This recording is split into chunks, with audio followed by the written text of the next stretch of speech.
2 years ago, I read a poneglyph located on an island in the sky that contained the location of an ancient weapon, and that location was here. Could it be that this mermaid princess has another name? That being the ancient weapon, Poseidon. Hello and welcome to One Piece 101, the series that breaks down everyone and everything in the One Piece world. Today we are going to be investigating the legendary mermaid princess as well as deadly ancient weapon, Shirahoshi.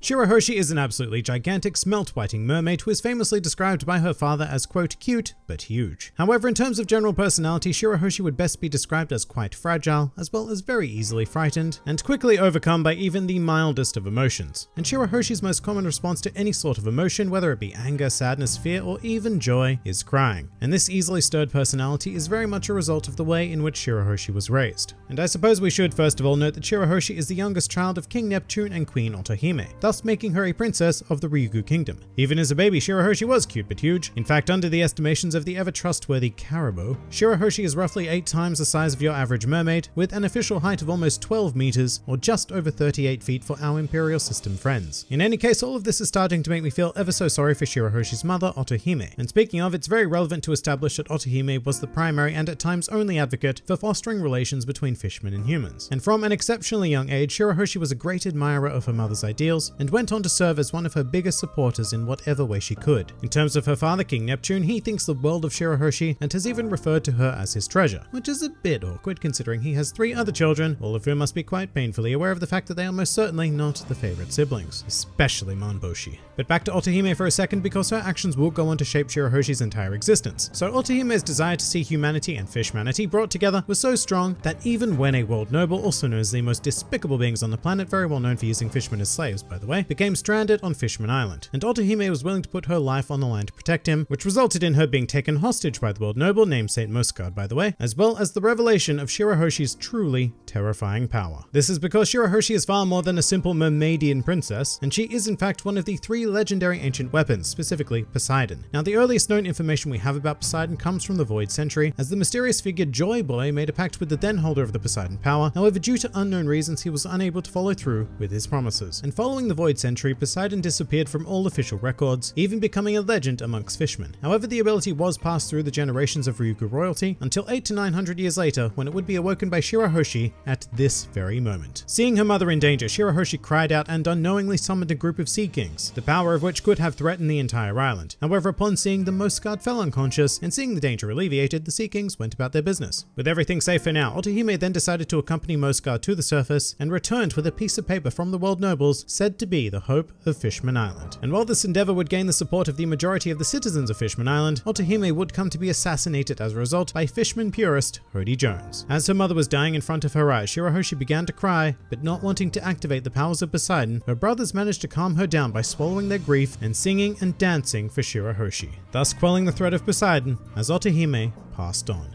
Rather heartbreakingly, Shirahoshi would also come to know the truth of her mother's murder as well, as her pet shark Megalo witnessed the event and even relayed the information to her. However, in order to honor her mother's final wishes of not wanting to spread further hate, even towards her murderer, Shirahoshi chose not to reveal Hody as the perpetrator of the crime. Nor did she come to bear a grudge against him, displaying that she had well and truly inherited her mother's kindness. However, as if this wasn't already a bad enough day, one other curious thing happened to Shirahoshi, as she was put in the sights of Vanderdecken, a fisherman whose ancestors had longed to find the mermaid with the power of Poseidon, and as one does, he decided in that moment that he would marry her. Well, I mean, not right at that moment. He decided to give her 10 to 20 years first, because let's remember Shirahoshi was only 6 at the time. But in the confusion and chaos, he was able to mark her with his devil fruit abilities, which would allow him to target her with anything and have it reach her. Now, Vanderdecken mainly used this ability to send love letters, proposals, flying axes, you know, all the standard romantic stuff. And terrified by Shirahoshi's new stalker, the decision was made to lock her away in the hard shell tower for her own safety. And here Shirahoshi would remain for 10 years, suffering a lack of social development and possessing an exceptionally limited knowledge of the outside world as a result. That is until a certain Monkey D. Luffy stumbled into her room at the Ryukyu Palace, and these two got off to a bit of a rocky start, with Shirahoshi becoming overwhelmed by Luffy's curt nature. So much so that she even began to cry after being comically yelled at, an action she most certainly was not used to due to a lifetime of forced pampering. Of course, one of Luffy's trademark character traits is not suffering fools, and as a result he came up with a classic Luffy nickname for her, being Weaky Hoshi. Although although he then went on to block an axe that was sent flying her way from Dude Bradecken, and so Wiki Hoshi grew to trust our rubber protagonist, who even ended up offering to take her outside to visit the grave of her mother, acting as her bodyguard. And as such, Shirahoshi soon enough became involved in a series of events that saw the Straw Hats taking on an army of the new fisherman pirates led by Hody Jones in Gyeongcord Plaza. Meanwhile, after being politely rejected by Shirahoshi, Vanderdecken decided to go just a little bit off the rails and use his devil fruit power to send an ancient ship known as the Noah directly at Shirahoshi and threatening to destroy Fishman Island itself. In a stunning act of bravery, Shirahoshi then fled Fishman Island in order to save it, resulting in the Noah following her thanks to the powers of Vanderdecken. Unfortunately, or fortunately, I'm not quite sure, Vanderdecken would pass out after being struck down by Hody Jones, and with his power no longer in effect, the Noah began to plunge towards Fishman Island once more. However, before it could strike the island, Shirahoshi activated her powers as Poseidon once again, involuntarily I should add, after seeing Luffy's grievous wounds, and once again summoned a group of Sea Kings who took custody of the Noah and even spoke to Shirahoshi, telling her that they were summoned by her feelings. And in the aftermath of these events, Shirahoshi grew determined to change and become stronger, leading her to make a promise with Luffy that she would stop being a crybaby, and in turn, he promised that the next time they met, he would take her to the surface world. Furthermore, all of the Straw Hats, minus Zoro and Frankie for whatever reason, probably because they're too cool for this school, went on to make the exact same promise before departing from Fishman Island. And now we need to do the thing that we do and throw up a spoiler warning for the events of the Reverie arc. If you have not read or watched that arc to completion, now is a great time to jump to this point in the video because we've got some pretty decent spoilers coming up here. But for everyone else, here we go.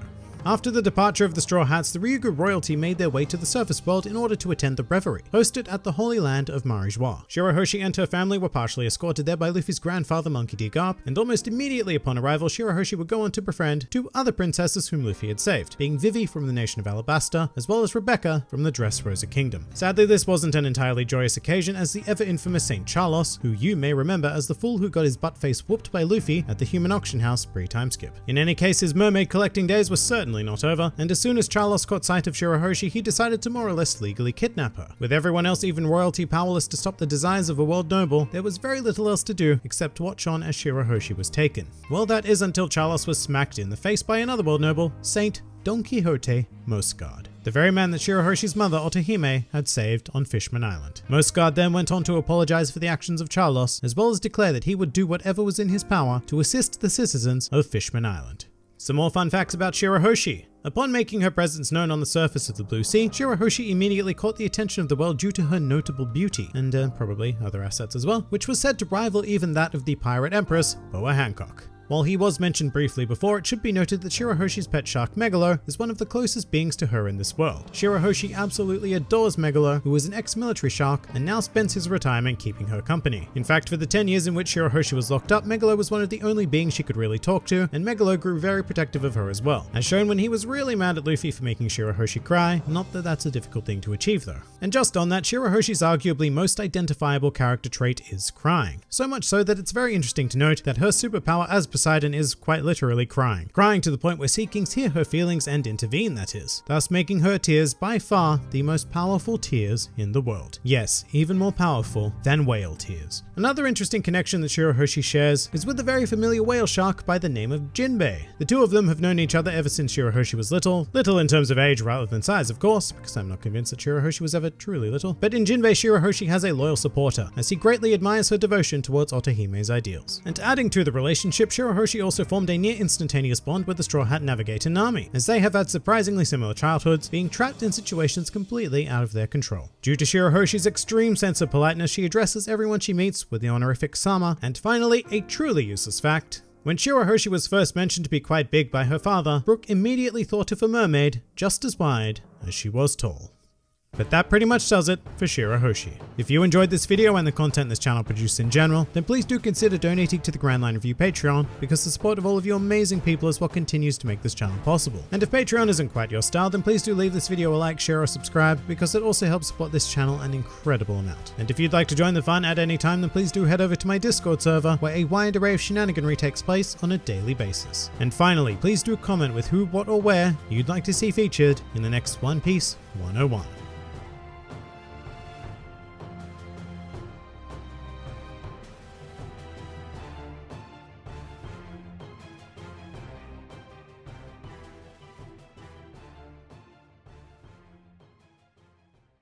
So here is a rough guide to leveling your Shirahoshi. Unfortunately, it doesn't really come with much of a moveset at all. In fact, all it has is Flail and Cry. And quite notably, Shirahoshi also has a weakness to pretty much every other typing in the game, including Fire, Electric, and of course, Pedophile Insect. In fact, the only real thing that Shirahoshi is strong against is other Shirahoshi, and even then it's a coin toss to see who will cry first. However, should you persevere and train your Shirahoshi to a mighty level 16, then it will evolve into a lovely Shirahoshi. Enjoy.